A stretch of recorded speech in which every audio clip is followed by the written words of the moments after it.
है मसीह का प्यारा वचन, ये है वचन प्यारा। परमेश्वर के धन्य नाम की महिमा हो। प्रभात मनन के सत्र 2493 में आप सभी का बड़े प्रेम के साथ स्वागत करता हूं। आइए आज के मनन के लिए हम पढ़ते हैं पतरस की दूसरी पत्री, दूसरा अध्याय, उसकी 20वीं आयत। जब वे प्रभु और उद्धारकर्ता यीशु मसीह की पहचान के द्वारा संसार की नाना प्रकार की अशुद्धता से बच निकले और फिर उनमें फंसकर हार गए, उनकी पिछली दशा पहली से भी पूरी हो गई है। उपदेश की परिप्रेक्ष्य में और प्रायोगिक जीवन की परिप्रेक्ष्य में महत्वपूर्ण एक पद है जो हम प्रारंभ में पढ़े।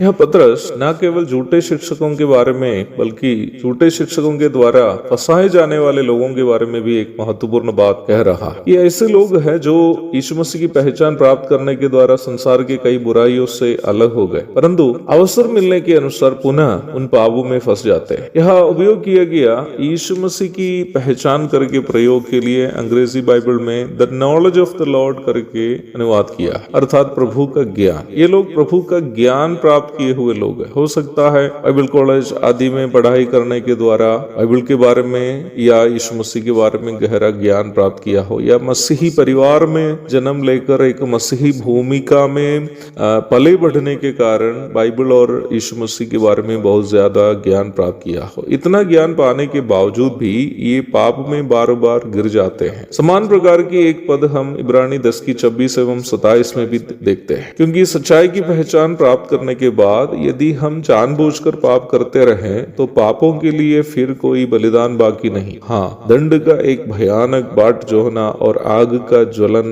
बाकी है जो विरोधियों को भस्म कर देगा। ये दोनों भाग एक बड़ी चेतावनी है। इन दोनों भागों में इन लोगों के बारे में बताए गए हैं जो वचन में या यीशु मसीह के बारे में ज्ञान प्राप्त किए हैं और निम्न ज्ञान के प्रभाव में आम सांसारिक जीवन की बुराइयों से अपने आप को कई हद तक दूर किया है। परंतु इनकी समस्या यह है कि ये लोग उद्धार या पाप क्षमा प्राप्त किए हुए नहीं है। बाइबल हमें ये नहीं सिखाती है कि बाइबल में बताए गए कुछ धार्मिक शिक्षाओं को सीखकर केवल एक नैतिक जीवन बिताए अथवा केवल एक अच्छा इंसान बने। ये बाइबल की शिक्षा नहीं है। बाइबल हमें ये सिखाती है कि हम प्रभु यीशु मसीह के समान बने। मत्ती 11 की 29, लूका 9 की 23, रोमी 8 की 29, पहला पतरस 2 की 21, ढेर सारे पद इस बात को समझाने के लिए निकाल सकते हैं। संपूर्ण बाइबल यीशु मसीह के बारे में सिखाती है। यूहन्ना 5 की 39, यीशु मसीह का पवित्रता की प्राप्ति करने और यीशु मसीह के स्वभाव में बदलने के लिए कोई भी इंसान को सबसे पहले उद्धार पाना जरूरी है। जब एक व्यक्ति रोमी 10 की 9 में जैसे बताया गया है वैसे उद्धार जब प्राप्त करता है, परमेश्वर का पवित्र आत्मा उसमें आ जाता है। इफिसी 1 की 13,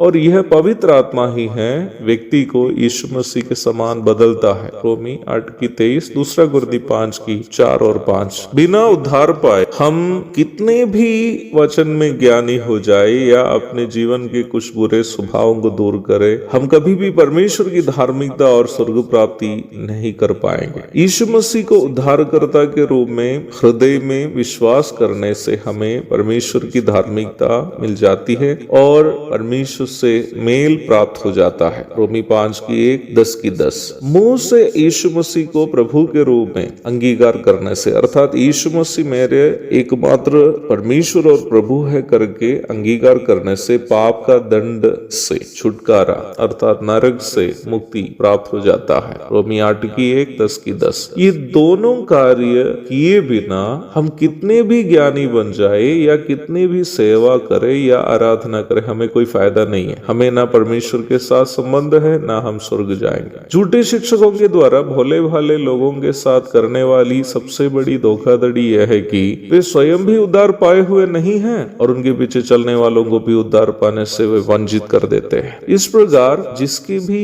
अंदर वास्तविक उद्धार का अनुभव नहीं है वे कभी भी घिनौने पापों में फंस जा सकते हैं। इसलिए मुझे सुनने वाले प्रिय लोगों में कोई भी अभी तक वास्तव में जैसे रोमी 10:9 और 10 में बताया गया है वैसे उद्धार नहीं पाए हो तो देरी ना करें, यीशु मसीह को उद्धारकर्ता और प्रभु के रूप में ग्रहण करें और एक सही उद्धार के अनुभव में जीवन आप आज ही शुरू करें। एक सही मसीही जीवन आज ही शुरू करें ताकि आपके जीवन के द्वारा परमेश्वर की महिमा हो और आप प्रभु के साथ एक सही संबंध में इस संसार में भी और आने वाले संसार में भी जीवन बिता सके। एक और शुभ दिन की धन्य कामनाओं के साथ आज का मनन में यहाँ समाप्त करता हूँ। प्रभु आप सबको आशीष दे।